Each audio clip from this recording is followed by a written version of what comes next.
मी प्रवीण रोले चाकणमधून आहे. हे आमचे मित्र आहेत, माझ्याबरोबर कंपनीमध्ये आहेत. आता जवळजवळ आम्ही 15 वर्ष झालं काम करतोय. ॲक्च्युली या सरांना पित्ताचा त्रास होता. मला म्हणे प्रवीण यार असं तुझं मी रिझल्ट बघितला आहे, मला वर्क करेल का? म्हणलं येस वर्क करणार म्हणलं. आपण सरांच्या तोंडातून ऐकून घेऊ की त्यांना पहिला काय त्रास होता. येस. मी सचिन जगनाडे आंबेठाणवरून आलेलो आणि मला कंपनीमध्ये डे नाईट शिफ्ट दोन्ही शिफ्ट असतात, त्याच्यामध्ये काम करावं लागते.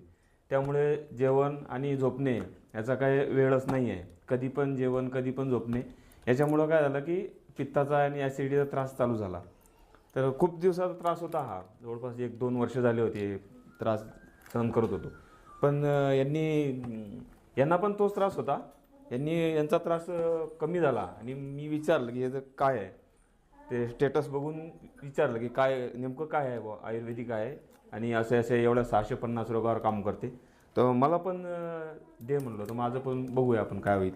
तर मी हे घेतलं. आता 15 दिवस झाले मी घेतो आहे कंटिन्यू आणि आमच्या घरात पण सगळेच जण घ्यायला लागले. तर माझा मुलगा एक तो पण जेवत नव्हता, आता तो जेवायला लागला स्वतःहून. फक्त दूधच घ्यायचं आणि बिस्किट असं खायचं. आता तो जेवण करायला लागला आणि मला पण हातपाय दुखणे हे त्या गोष्टी होत होत्या, ते पण कमी झालेले आहेत. जवळपास 50% फरक पडला आहे त्या गोष्टीवर. आणि पित्ताचा त्रास जवळपास एक 70-80% झालेला आहे. 1 महिना होईल तर तो पण कंप्लीट होऊन जाईल. तर हे चांगलं आहे आणि सगळ्यांनी घ्यावं असं मला वाटते. बस.